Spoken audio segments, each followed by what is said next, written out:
Start by taking the wheel off after you got it in the air, of course.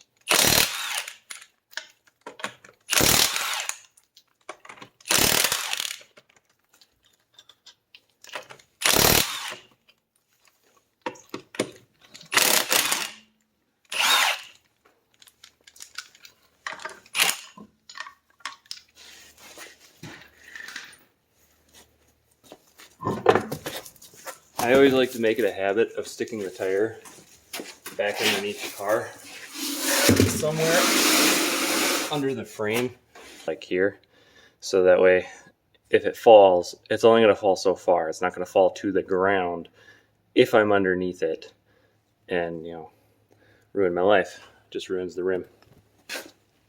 You can see this is where it snapped, and it's barely holding on this side right over here. This crack goes all the way around the back side here where the seam is of the two halves, and then just holds on back here. So I'm expecting this kind of to give and let go.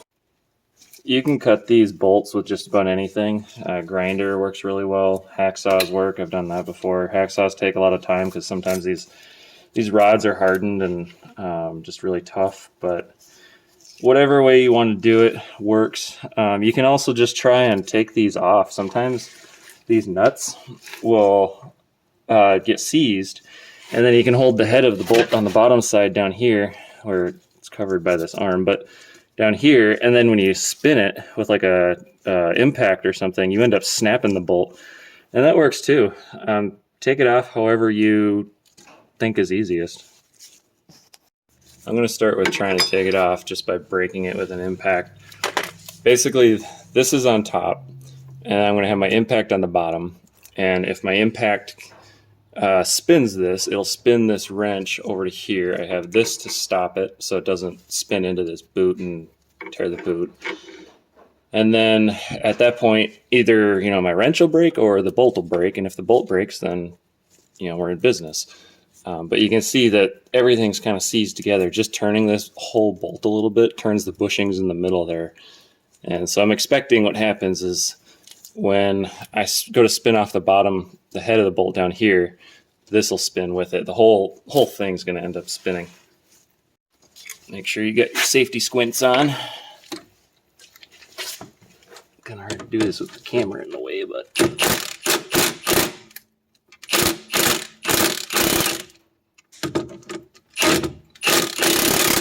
There.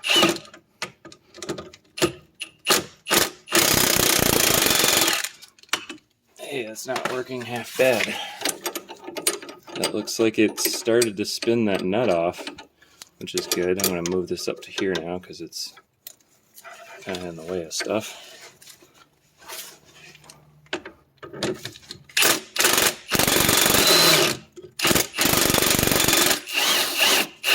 There. All right, stuff never goes that easy. I was expecting something to explode here, but you can see how this broke. This is just in pieces. Let me move it out. All right, you can see this thing is just super rusted. They're hollow on the inside.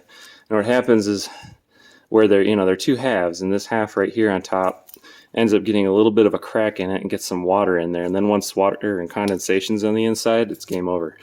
Just starts rotting it from the inside. And eventually they get brittle at some point because the way the metal was, the two pieces put together. And then it just snaps. Word on these end links too. You want to replace these.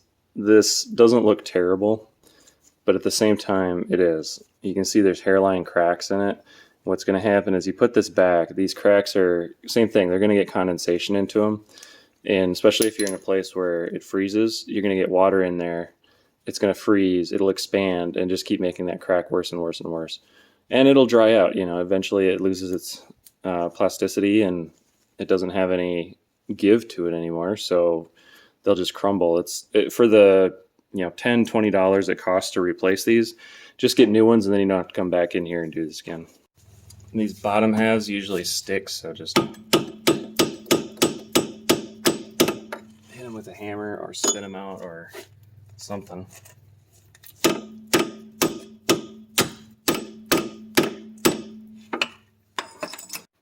pounding away on the top of this stud here to try and drive this bolt down just isn't working. There's so much corrosion and rust on the inside here that this plastic piece is holding it up. So what I did is I used my grinder to grind a 45 degree or a 90 degree chunk out of here so that I could get this plastic piece off and then hopefully get the bushing out, and then the rest will just fall apart. But yeah, this, you can see all the rust and corrosion inside this plastic. This is just a really tough plastic piece. It's not metal. It's just holding it up, and it's hard to pound it down to get it to drop out. So cutting it out works better. Like I said before, you could just cut this straight across, but there might be still some corrosion that makes it hang up. So in case this happens to you, this is what I did. Here you can see how much corrosion was on the inside of that bolt. This is another good reason to just get new hardware and not reuse it. Even though these threads looked perfectly fine, there's been a lot of winter salt and rain that just sits on the inside of this. So it's best to get new hardware. This was, sitting in there, something like this, and just holding that bolt up, it corroded right around the bolt, rusted to it basically, and after hitting it a couple times, cutting this notch out of it and then hitting it a couple times with a hammer, broke the top and bottom halves apart, and then this just dropped right out. Same story on the other side, super corroded. Just cut the plastic, break it off, and then this falls. And there's the leftover pieces. If you're at this point, you're trying to get these two bolts off to get the bushing off. There's no room really to get underneath the steering arm, and over here you got the frame in the way. It's just kind of tight. But what you can do, if you have a ratcheting wrench here, like this one, it's a 13 millimeter. You put it on there, you slide it underneath the drive arm, and you put another one on the end like that, and then you can get enough leverage to break it loose. And it's already broken loose, but you can see the amount of distance I have here to get leverage on that. So a little trick for tight space, worked pretty well. A little easier view on this side, but same thing. There's not a whole lot of room to put a wrench in or a socket, so just do this, and then I had enough room to just barely break it loose. It's already, again, broken loose. But after that, you don't really need the long one. And you can just use a little bit of muscle to get it out. Along with all the linkage hardware, you probably want new bushings as well. This is the first one I took off. It's very worn through, as well as this is very rusty. Again, just winters and road salt and everything gets to it, and they slowly lose their plasticity and they get deteriorated to the point of being garbage. And the other side. There's the first side, here's the second side. Same story. Super rusted, corroded, deteriorated, garbage. It's another reason to get greasable ones if you can, that you can put grease in them so that the bar slides and doesn't keep tearing away at that rubber. But those are a little bit more money, and some cars don't have them. So you can take off the steering knuckle that connects right there.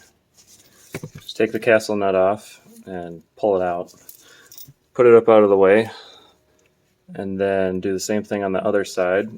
And then you can just push this out the passenger side, and you'll have room to rotate this up to try and get around all the stuff that's in the way. That way you don't have to drop the frame by taking out the back bolts back there. A little easier to just take the steering knuckle off. So there's the steering knuckle on the passenger side. Just get that up out of the way.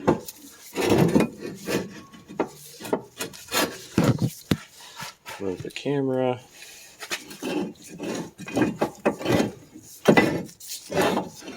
And there you go. Pulls out the passenger side. And you don't want to go out the driver's side. You probably could, but your fuel lines are over there, and your fuel lines sit right here, and they're kind of in the way of pulling it out, so it's easier to pull it out the passenger side. Here's the fuel lines I'm talking about. They kind of get in the way. They take up a little bit of space that if you're coming this side, one of the humps in the bar just kind of touches those, so it's easier to go that way. Just setting the new one next to the old one just to figure out which way it goes in. The bends and the hump in the center, there's a high spot here, so it kind of lets you know the orientation. And of course you know which side is the driver's side because that was the busted end. Putting those back in really actually was super easy, especially with the control arm or the steering knuckle out of the way here. Basically you have it up like this and it slides down into the opening down there, and eventually you can just feel the other end of the arm grab onto this part of the frame on the other side, and you can just slide it back into where it needs to be. There really wasn't much to it, and then it just kind of sits about right there. That's where the holes line up again, so installation's pretty simple.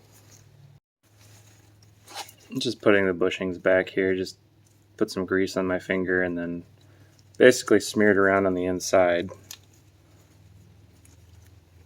It'll help slide it a little better on the bar to position it, as well as make it last a little bit longer when it's in there. You know, the bar won't immediately start to wear into the bushing. These are polyurethane ones. They're not rubber like the factory ones, but it should help a little bit. Putting the new bushing in, there's a little pocket that it sits in right there on the bottom side. If I can find the old one here, you'll see the old one has, if it'll focus on it, there. It's got this knob right in the middle, and it will sit in a little pocket that's on the frame. That's how you know it's in position and where it's supposed to be, and it won't slide back and forth. The top does because it's two halves, but the bottom won't. You know, if you push the bottom, it doesn't go anywhere. If you're trying to get it started on top, the nut or the other end, and the bottom bolt is not quite reaching or it's not lining properly, you can jack it up just a little bit, and you can put the jack underneath the rotor or under the arm, but what you're doing is you're jacking up the arm right here so that it pivots on that point back there and up in the front right there. And you're just bringing that arm up into the sway bar, and that'll allow you to line it up properly. And you can do that same thing if you tighten this end down and the other end is not on yet. You can jack this up now, pushing the sway bar up so that you have room. Here's the other end that I was talking about. This wasn't quite lining up right because this was angled down a little too much, so jacking up that other side allowed the sway bar to come up and get me the right angle that I can get the bolt started at the nut on the top.